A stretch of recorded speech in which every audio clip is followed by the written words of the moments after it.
Hello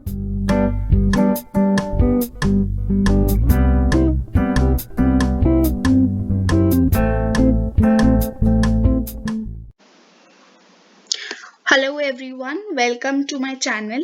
This is Riya and in this video we are going to start with a new chapter that is income determination and multiplier. अभी इस chapter के there are going to be three parts. In the first part we are going to study the ADAS approach. In the next part we are going to study savings investment approach, and in the third part we will study investment multiplier.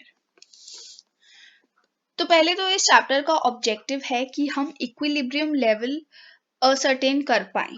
Now when we are talking about macroeconomics, जब हम पूरी economy की बात कर रहे होते हैं तब हम एग्रीगेट डिमांड और एग्रीगेट सप्लाई जैसे कॉन्सेप्ट्स से डील करते हैं. So when we are talking about equilibrium we are talking about the market equilibrium, जहां पर एग्रीगेट डिमांड और एग्रीगेट सप्लाई का रोल आएगा. An economy is in equilibrium when aggregate demand for goods and services is equal to the aggregate supply during a period of time. तो जब aggregate demand aggregate supply के equal होगा, then we'll say the market is in equilibrium. Equilibrium which is a state of balance, जहाँ पर things balanced out हों. तो सबसे पहली अप्रोच है ADAS, जिसमें कि aggregate demand should be equal to aggregate supply. अब इसी को फॉलो करते हुए we come to the second approach.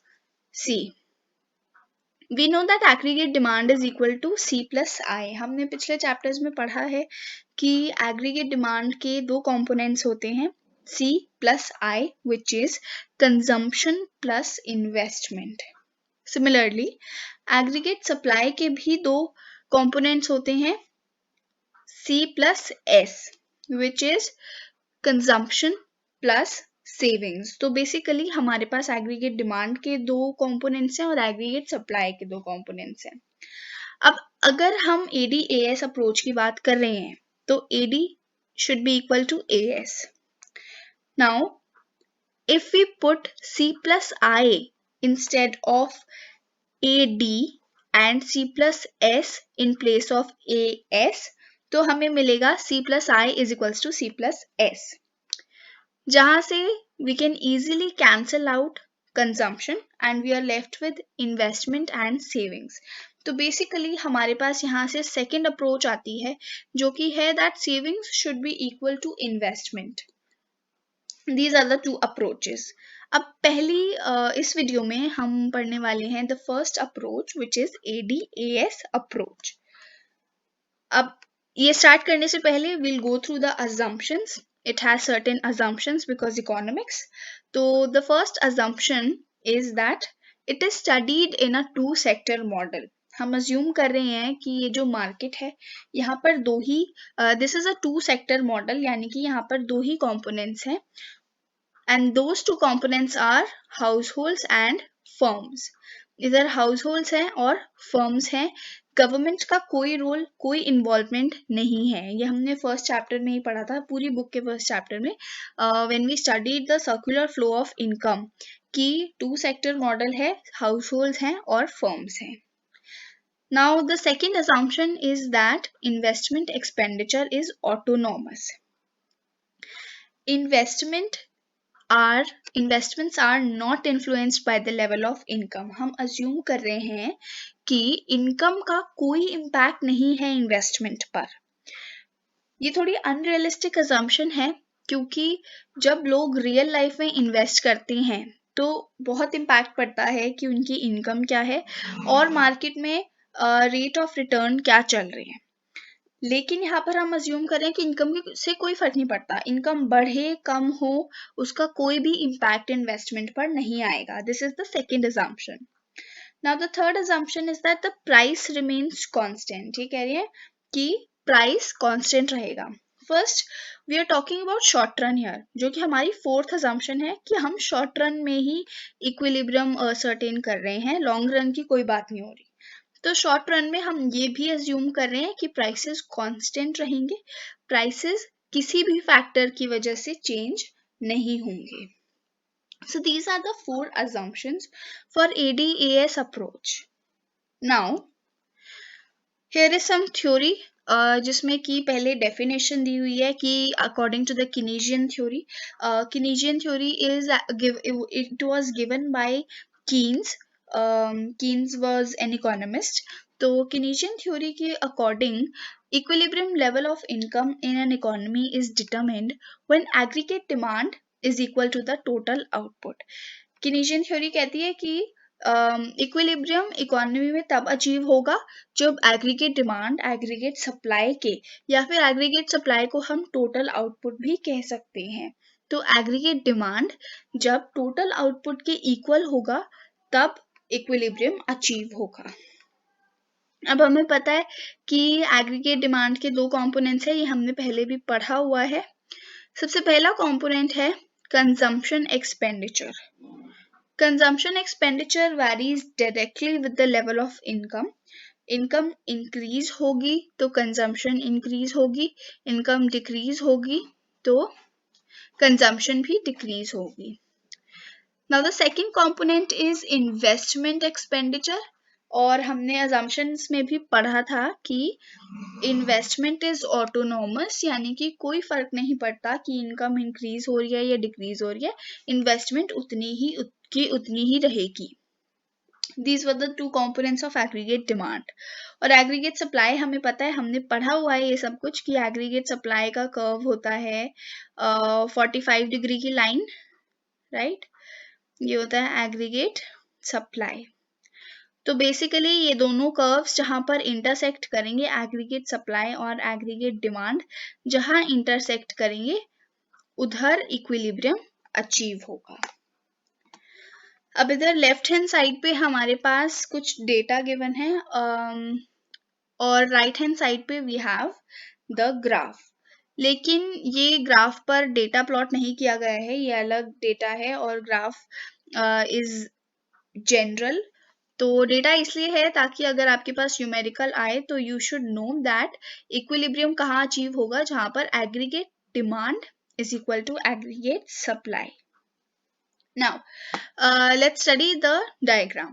X-axis पे we have income, output या employment. On Y-axis we have aggregate demand. ये 45 डिग्री की लाइन है aggregate supply की, and this is the aggregate demand curve. जहां पर दोनों intersect हो रहे हैं at point E. ये point है equilibrium का. अब अगर इक्विलिब्रियम अचीव नहीं होता तो क्या होगा? अगर इक्विलिब्रियम अचीव नहीं होता, विच मीन्स अगर एग्रीगेट डिमांड एग्रीगेट सप्लाई के इक्वल नहीं है, तो there can be two cases. या तो aggregate demand is more than aggregate supply, या फिर aggregate demand is less than aggregate supply. तो हम ये दोनों केसेस पढ़ेंगे. First, when AD is more than AS, जब AD यानी कि प्लान्ड स्पेंडिंग ज्यादा है प्लान्ड आउटपुट से. अगर AD AS से ज्यादा है तो it means the consumers and firms together would be buying more than firms are willing to produce. यानी कि कंज्यूमर्स और फर्म्स दोनों मिला के ज्यादा खरीदना चाहती हैं, more than what firms are willing to produce. firms इतना नहीं बना रही जितना कि consumers और firms खरीदना चाहती हैं. तो इस केस में क्या होगा? planned inventory would fall below the desired level. जो planned inventory है वो desired level से कम पड़ रही है इधर हमारे पास. तो इन्वेंट्री को डिजायर्ड लेवल तक लेके आने के लिए firms would resort to increase the employment and output until the economy is back at output level OY. इसको हम डायग्राम के थ्रू पढ़ते हैं. सी, अगर एग्रीगेट डिमांड ज्यादा है एग्रीगेट सप्लाई से, यानी कि पॉइंट E से लेफ्ट हैंड साइड पे, यहाँ पे एग्रीगेट डिमांड ज्यादा है एग्रीगेट सप्लाई से. अब इधर क्या हो रहा है कि डिमांड ज्यादा है सप्लाई कम है, तो प्लान्ड इन्वेंट्री जो है वो कम पड़ रही है, इट इज फॉलिंग शॉर्ट. तो फर्म्स क्या करेंगी? फर्म्स अपनी प्लान्ड इन्वेंट्री को इंक्रीज करेंगी. कब तक इंक्रीज करेंगी? जब तक कि हम OY तक नहीं पहुंच जाते, जो कि डिजायर्ड लेवल है. So this is the procedure. At last firms क्या करेंगे, अपना आउटपुट इंक्रीज करेंगे, क्योंकि डिमांड ज़्यादा है तो फर्म्स आउटपुट इंक्रीज करेंगी, जिससे कि एम्प्लॉयमेंट भी इंक्रीज होगी और इनकम भी इंक्रीज होगी, and we will reach the equilibrium. The second thing is that AD is less than AS. Now in this case aggregate demand is less than aggregate supply. यहाँ पर जो consumers और firms है उनकी collective demand कम है as compared to the supply. तो as a result the planned inventory would rise. यहाँ पर planned inventory would rise. क्या होगा अब जो unwanted stock है market के अंदर, मतलब फर्म्स ने जो ज्यादा प्रोड्यूस करने का प्लान कर रही थी बट डिमांड उतनी नहीं है, तो फर्म्स क्या करेंगे, जब उतनी डिमांड ही नहीं है तो वो उतना प्रोड्यूस भी नहीं करेंगी, and they will reduce their production and get back to the equilibrium level. अब हम इसको ग्राफ के थ्रू पढ़ते हैं. सी, जब एग्रीगेट डिमांड कम है एग्रीगेट सप्लाई से, तो यहाँ पर we are talking about this reason, यानी कि राइट हैंड साइड पे, कि एग्रीगेट सप्लाई ज्यादा है एग्रीगेट डिमांड से, और इस केस में अब प्रोड्यूसर्स क्या करेंगे, अपना आउटपुट डिक्रीज करेंगे. सपोज अगर